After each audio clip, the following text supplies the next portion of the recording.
மீட்டுக் கொள்ளப்படுகிறதற்கான முத்திரை மோதிரத்தை இன்னும் நான் பெற்றுக் கொள்ளவில்லையா? அப்படி என்றால் நான் என்ன செய்ய வேண்டும் என்று நீங்கள் உங்களை ஆராய்ந்து பார்த்து அதை கர்த்தரிடத்திலே கேட்டு பெற்றுக் கொள்ளுங்கள். ஏனென்றால் அந்த மீட்பின் நாள் எப்பொழுது வேண்டுமென்றாலும் இருக்கலாம். அல்லேலூயா.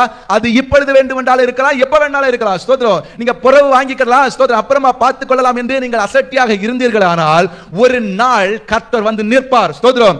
ஆமென். அந்த முத்திரையை உடையவர்கள் எல்லாம் அவரோடு கூட போயிடுவாங்க. அல்லேலூயா.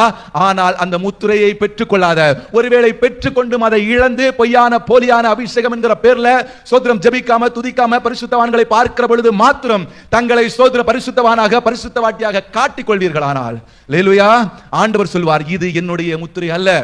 என்னுடைய முத்திரை ஸ்தோத்திரம் மற்றவர்களுக்கு முன்பாக வெளியரங்கமாய் பந்தா பண்ணிட்டு இருக்காது. ஸ்தோத்திரம். என்னுடைய பரிசுத்த ஆவியை பெற்றவர்கள், முத்திரையை பெற்றவர்கள் என்ன பண்ணுவாங்க? எப்பொழுதும் என்னோடு கூட சஞ்சரிப்பார்கள். அல்லேலூயா. என்ன பண்ணுவாங்க? எப்பொழுதும் என்னோடு கூட சஞ்சரிப்பார்கள். அல்லேலூயா. ஒருவரும் வஞ்சிக்கப்படாதபடிக்கு, இன்னைக்கு காலையில பார்த்தோம், ஒருவரும் வஞ்சிக்கப்படாதபடிக்கு எச்சரிக்கையாருங்கள். மத்த 24ஆம் அதிகாரத்துல பார்த்தேன், எச்சரிக்கையாருங்கள். ஏனென்றால் ஸ்தோத்திரம் ஆண்டவர் சொல்றாரு, என் நாமத்தை தரித்துக் கொண்டு. யாருக்கு நாமத்தை? அல்லேலூயா. இயேசு கிறிஸ்துவின் நாமத்தை, இயேசு கிறிஸ்துவையே பொய்யா ஒருத்தன் உருவாக்க முடியும்னா அவருடைய முத்திரையையும் பொய்யாக உருவாக்க முடியும். அல்லேலூயா. ஏன்னா இயேசு கிறிஸ்துவையே ஒருவன் பொய்யாக என் நாமத்தை தரித்துக் கொண்டு நான் தான் கிறிஸ்து என்று சொல்வானாம். அல்லேலூயா.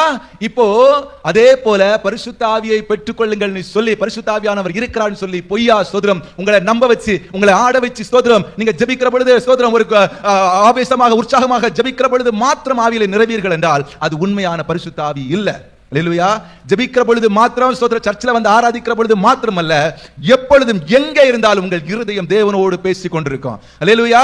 எப்பொழுது நீங்க வீட்டில் இருக்கிற பொழுது எப்பெல்லாம் டைம் கிடைக்காத, ஆண்டவரே நான் என் தேவனோடு உறவாட வேண்டும், சஞ்சரிக்க வேண்டும் என்று நினைச்சீங்கன்னா அப்ப உங்க மேல அந்த அபிஷேகம் இருக்கிறது. அது பரிசுத்த ஆவியின் அபிஷேகம். ஒருவேளை ஸ்தோத்திரம் நீங்க இன்னைக்கு நல்லா முடிவு பண்ணிருங்க, தெளிவா உங்களை ஆராய்ந்து பாருங்கள். மற்றவர்களை பார்க்கும் பொழுது மாத்திரம் உங்களுடைய வாழ்க்கை பரிசுத்தமாய் காணப்படுகிறது என்றால், மற்றவர்களை பார்க்கிற பொழுது மாத்திரம், திருச்சபைக்கு வருகிற பொழுது மாத்திரம், ஆராதனைகளை சேர்ந்து கொள்கிற பொழுது மாத்திரம் நீங்க ஆவியிலே நிறைகிறீர்கள் என்றால் உங்கள் ரட்சிப்பிலே, உங்கள் ஆவியிலே ஏதோ ஒரு இடத்துல ஒரு பிழை இருக்கிறது. அந்த பிழையை சரி செய்து கொள்ள வேண்டியது உங்கள் பொறுப்பு. இல்லை என்றால் ஸ்தோத்திரம் ஒரு நாள் ஸ்தோத்திரம் ஆண்டவர் வந்து நிற்பார். ஒரு நாள் ஆண்டவர் வருவார், மீட்டுக் கொள்ளும்படியாகத்தான் வருவார். ஆனால் ஆண்டவர் சொல்வார், இது என்னுடையது அல்ல. அல்லேலூயா. இது என்னுடையது அல்ல. நீங்கள் ஆலோசனை பண்ணி, உங்களை ஆராய்ந்து உங்களை சரி செய்து கொள்ளுங்கள். ஒருவேளை பரிசுத்த ஆவியின் அபிஷேகத்தை பெற்றுக் கொள்ளவில்லையா? இன்றைக்கு அதை கேட்டு ஸ்தோத்திரம் பெற்றுக் கொள்ளுங்கள். ஒருவேளை நீங்கள் பெற்றுக்கொண்ட அபிஷேகத்துல ஸ்தோத்திரம் சரியான ஜெபம் இல்லாம, ஆராதனை இல்லாம நீங்க அதை விட்டுட்டீங்க, இழந்திருந்தீங்கன்னா அதை மறுபடியும் புதுப்பித்துக் கொள்ளுங்கள்.